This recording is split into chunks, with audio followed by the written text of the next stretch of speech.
The settlement of Whispering Pines was anything but peaceful, at least not for Eve. Tucked deep within the unforgiving embrace of the North American wilderness, a scattering of rough-hewn cabins and a single-stern meeting house comprised their world in 1695. Life here was a constant battle against the elements, against the encroaching wild, and for Eve, against the relentless judgment of her own community. Her scars were not hidden. They snaked across the left side of her face, twisting from her temple down to her jawline, pulling at the corner of her eye and distorting her once gentle mouth. A cruel tapestry woven by fire, a devastating blaze that had consumed her family's cabin 3 years prior. Eve had been barely 19 then, a vibrant, kind-hearted girl. She had escaped, barely, dragging her youngest brother to safety before the roof collapsed. But the fire had claimed her parents and 2 other siblings and left its indelible mark on her. The town, led by the unyielding Reverend Josiah Blackwood, interpreted everything through the narrow lens of their fervent, fear-based faith. Why had the Lord spared Eve, yet taken her pure family? The answer, whispered behind cupped hands and averted eyes, was clear. She was tainted. The scars were not a testament to survival or heroism, but a brand, a mark of sin, or perhaps a sign that the devil himself had claimed her, leaving her disfigured as a grim reminder. No one spoke of her brother's rescue. They spoke only of the fire and of Eve's unsightliness. She was 22 now, yet felt the weight of decades. Her days were a monotonous cycle of tending a small patch of ground, gathering berries in the secluded parts of the woods, and trying to exist unnoticed. Her once rich chestnut hair was often concealed by a simple bonnet, and she rarely met anyone's gaze. The children, taught by their mothers, would point and gasp. The young men, despite the desperate need for wives in the harsh frontier, would openly recoil. Marriage was an impossible dream, companionship a forgotten luxury. Her existence was a quiet, suffocating solitude, a silent screaming against the injustice of it all. Sundays were the worst. The meeting house, cold and smelling of damp wood and righteous fervor, was where her isolation was most acutely felt.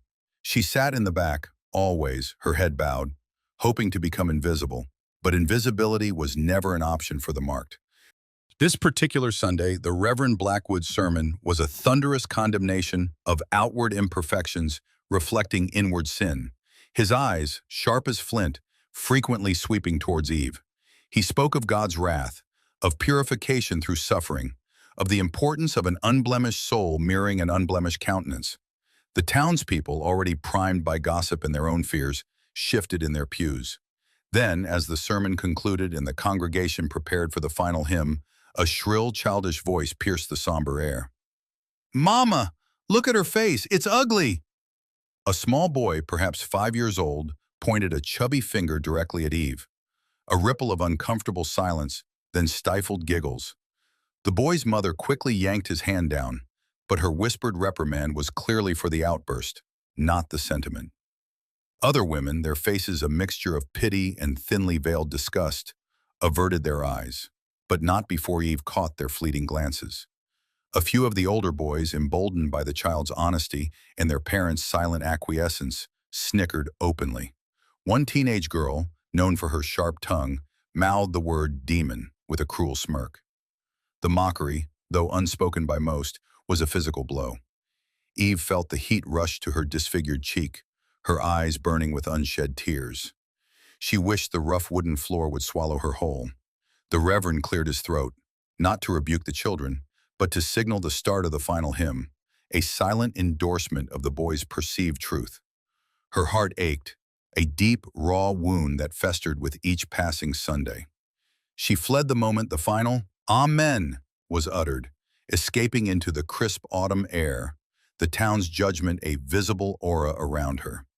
She didn't stop until she reached her usual sanctuary, a secluded bend in the narrow, bubbling creek that fed into the larger river. There, hidden by a thicket of willows, she finally let the tears fall, hot and bitter against her scarred skin. "Why?" she whispered to the rustling leaves. "Why me?" A twig snapped nearby. Eve froze, her head snapping up. She was alone here, always. Her breath hitched in her throat. A figure emerged from the dense woods, tall and lean, moving with the quiet grace of a predator or a ghost. He was a stranger, she knew instantly. His clothes were of good quality but worn and travel-stained. A wide-brimmed hat shadowed his face, but she caught the glint of startlingly blue eyes.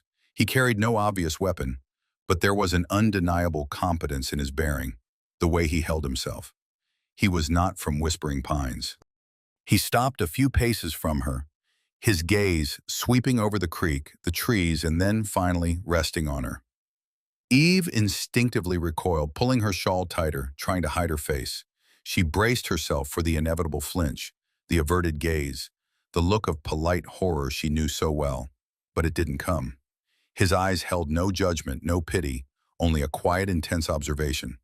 He simply stood there, a silent sentinel. The silence stretched, not awkward, but filled with the sounds of the creek in the forest. Finally he spoke. His voice was calm, deep, like the distant rumble of thunder. "You hide your face, but there's no need." He paused, then took a slow step closer. His eyes, though weary, were kind.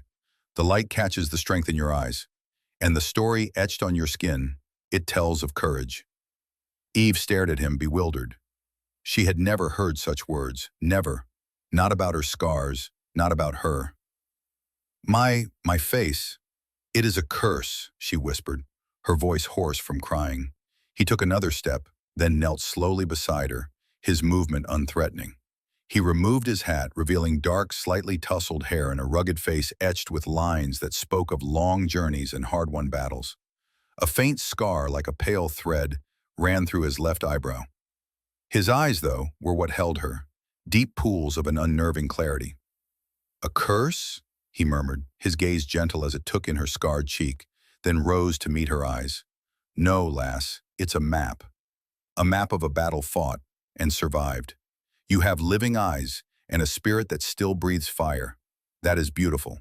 He spoke the word, beautiful, not as a flattery but as a simple, undeniable truth. Eve felt a tremor run through her. It was as if he had reached into her soul and touched a part that had been dead for years.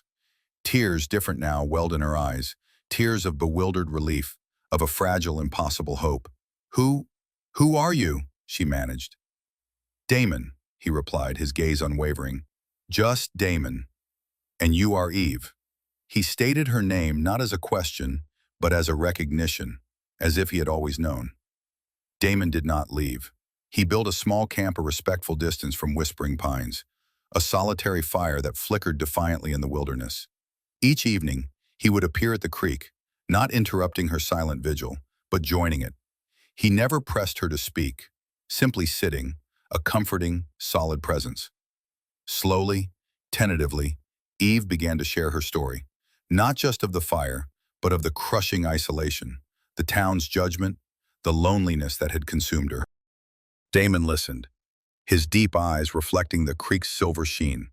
He spoke sparingly of himself, hinting at a past as a scout and guide for westward expeditions, a life spent on the fringes of civilization, guiding settlers, protecting them from dangers, both human and natural.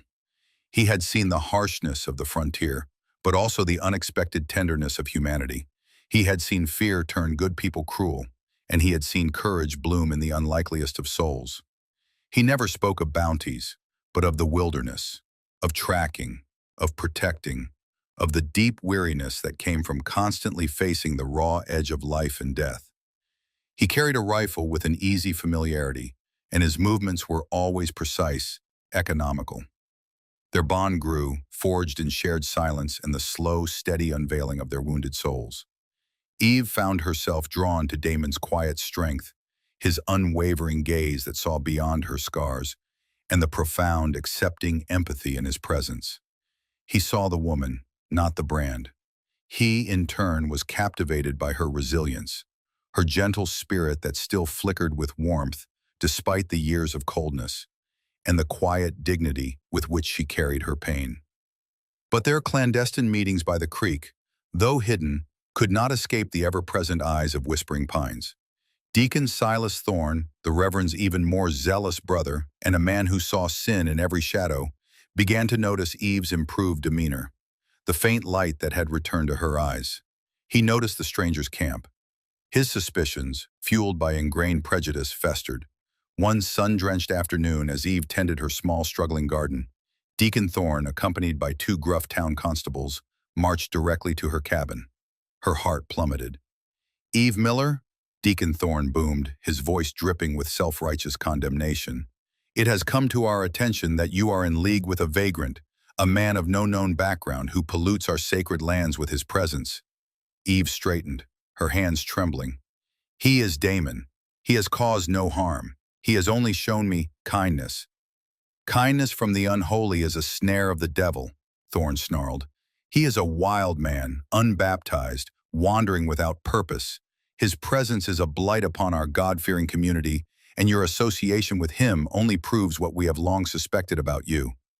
"You suspect a lie," Eve retorted, her voice rising, infused with years of bottled-up frustration. "You suspected a lie after the fire when I saved my brother's life.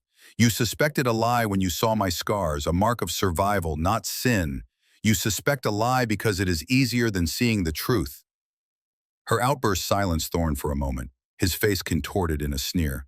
"Silence, girl. Your unholy tongue is a testament to your depravity." Deacon Thorne's face paled, his self-righteousness momentarily faltering. He had built his narrative on ignorance, on superstition. "Her brother," Damon continued, his voice softer. "He survived, but he was frail. He barely clung to life for a few weeks before the Lord truly called him home. But he lived long enough to be held, to be loved because of her sacrifice." The truth, stark and undeniable, hung in the air. The story of the fire had been twisted, simplified into a condemnation of Eve. But Damon, a stranger, had brought the full, painful heroism of that night to light. The constables, their faces etched with a mixture of shock and regret, slowly lowered their hands from their pistols. One of them, a younger man named Caleb, who had always felt a quiet unease about Eve's treatment, stepped forward. "Deacon, if this is true," Thorne, desperate to regain control, sputtered. "A drifter's tale, a lie concocted to confuse you. Arrest him." But the constables hesitated. Damon, seeing their doubt, fixed Thorne with a cold stare. "I suggest you leave, old man, unless you wish to face the consequences of your own blindness and cruelty." Thorne, sensing the shift in the air, the wavering loyalty of the constables, and the newfound respect in their eyes for Damon, knew he was beaten. With a final furious glare at Eve and Damon, he turned and stalked away, the constables reluctantly following. The silence that followed was different now. It was not the silence of judgment, but of revelation, of a community grappling with a harsh, uncomfortable truth about itself. A few townsfolk who had secretly admired Eve's quiet strength now looked at her with genuine awe. Damon turned to Eve, his hand gently touching her scarred cheek. "Are you all right, little bird?" Eve, tears streaming freely down her face, but these were tears of release, of vindication, nodded, unable to speak. He had not only defended her, but he had given her back her truth, a truth she had buried under layers of shame. In the days that followed, Whispering Pines slowly began to change. The whispers about Eve ceased entirely, replaced by hesitant apologies, then open kindness. Reverend Blackwood, though initially resistant, was forced to acknowledge the community's error, his sermons becoming less judgmental, more focused on compassion. The fear that had gripped the town began to recede, replaced by a grudging, then open, respect for Eve's quiet heroism and Damon's unwavering integrity. Damon, no longer merely a drifter, was offered work, a respected place in the community. He had proven his worth, his bravery, and his unwavering sense of justice. But his gaze in Eve's often strayed to the wild horizon, to the freedom that stretched beyond the confines of any settlement. Their bond, forged in suffering and defiance, had blossomed into a profound love, a silent, unwavering understanding that needed no words, no external validation. One warm spring morning, as the wildflowers began to bloom across the prairie, a small, sturdy wagon, well-provisioned, stood outside Eve's cabin. Damon stood beside it, his hand extended to her, his blue eyes reflecting the boundless sky. Eve took his hand, her heart swelling with a joy she thought she would never feel again. She was leaving Whispering Pines, not in disgrace, but in love. choosing a future defined by boundless hope. Reverend Blackwood and a few of the townsfolk watched from a distance, no longer with judgment, but with a quiet, wistful understanding. "Where will you go?" Reverend Blackwood called out, his voice tinged with unexpected respect. Damon helped Eve onto the wagon seat, then climbed beside her, taking the reins. He looked back at Whispering Pines, a place of pain, but also of unexpected redemption. "West, Reverend," Damon called out, his voice strong and clear, resonating with promise. "To where the spirit is free and beauty is found in every story." Eve leaned her head against Damon's shoulder, her gaze fixed on the endless possibilities that stretched before them. The wild, untamed wilderness awaited, a canvas upon which they would paint their own destiny, free from the shadows of the past. Together, they drove off, two souls once broken, now whole, their love a silent testament to heroism found not in battle, but in the quiet courage to face the truth, and to build a life together, unbound by the scars of society, in a world as wild and free as their own newfound love. The legend of the woman whose scars were mocked and the drifter who called her beautiful would be whispered in the wind, a beacon of hope for all those who sought redemption and love on the untamed frontier.